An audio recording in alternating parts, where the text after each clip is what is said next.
Hi everyone, আসসালামু আলাইকুম। আপনারা সবাই কেমন আছেন? আজকে আমি নিয়ে আসলাম মিষ্টি কুমড়ো দিয়ে গরুর মাংস।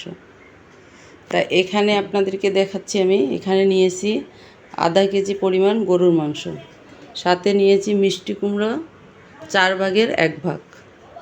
এখানে পেঁয়াজ কুচি নিয়েছি কয়েকটা কুচি করে নিয়েছি। এখানে নিয়েছি রসুন, এখানে নিয়েছি শুকনো মরিচ, আদা, দারুচিনি, ছোটো এলাচ আর একটা হলো বড় এলাচ, আর এখানে একটা তেজপাতা নিয়ে কেটে দিয়েছি।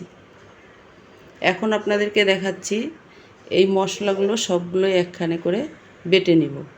আপনারা সঙ্গে থাকুন। এখানে আমি নিয়েছি একটা সামগান। তা আমার মতো দেখেন তো কে কে এই সামগানটা পছন্দ করেন। এখানে দিয়ে দিব আদা, ছোটো এলাচি, একটা হলো বড় এলাচি, দিয়ে দিলাম শুকনো মরিচ, এখানে দিয়ে দেব কেটে রাখা রসুন।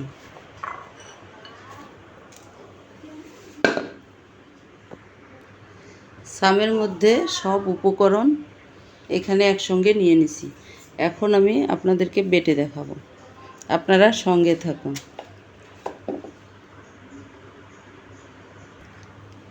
এখন আমার বাটনা করা হয়ে গেছে। এখন আপনাদেরকে দেখাচ্ছি, এই যে বাটনা করা হয়ে গেছে। চলেন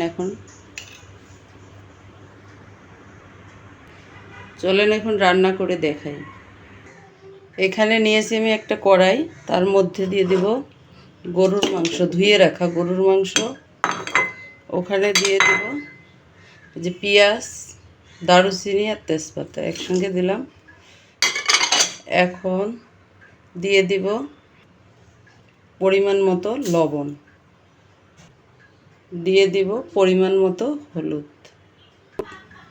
যেগুলো বেটে নিয়েছিলাম মশলাগুলো সব উপকরণ একসঙ্গে।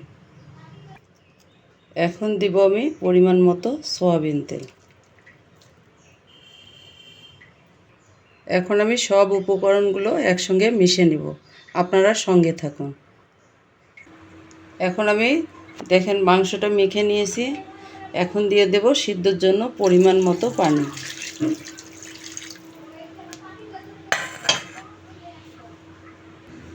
এখন আমি ঢাকনাটা দিয়ে দেব। এখন চুলা অন করে দেব। এখন আমরা অপেক্ষা করব পানিটা না শুকা পর্যন্ত। এখন আমি ঢাকনাটা খুলে নিব। এখানে দিয়ে দিব রসুন, গোটা রসুন। আগে দিলে বেশি সিদ্ধ হয়ে যাবে, তো এই জন্য। আমার মতো কে কে রসুন খেতে পছন্দ করেন কমেন্ট করে জানাইবেন। এখন আবার ঢেকে রেখে দিব পানিটা না শুকানো পর্যন্ত। এখন আমি ঢাকনাটা খুলে দেখব। এই যে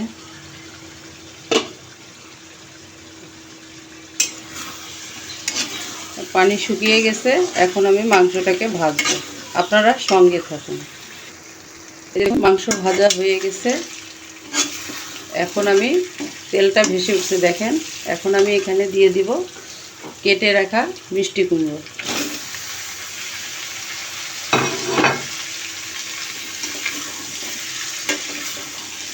এটার মধ্যে কোনো পানি দেওয়া যাবে না, কারণ মিষ্টি কুমড়ো তো ভাপেই সিদ্ধ হয়। এখন আমি নেড়ে চেড়ে ভালো করে ঢাকনা দিয়ে রাখবো। এখন আমি ঢাকনা দিয়ে দিব। এটার মধ্যে আলাদা কোনো আর মশলা দেওয়া যাবে না। এখন রেখে দিব হালকা তাপে। এখন আমি ঢাকনাটা খুলে দেখব। দেখেন তাপটা কিন্তু হালকায় দেওয়া আছে, বেশি জোরে তাপটা দিলে হবে কি পুড়ে যাবে। দেখেন পানি বের দেখেন। এখন এখানে দিয়ে দিব শুকনো গুঁড়া মশলা।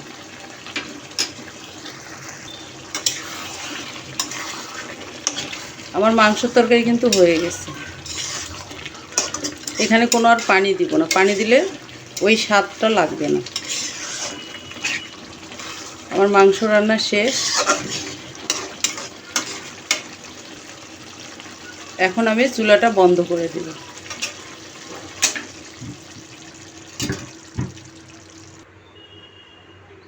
এখন দেখুন আমার মাংস রান্না শেষ।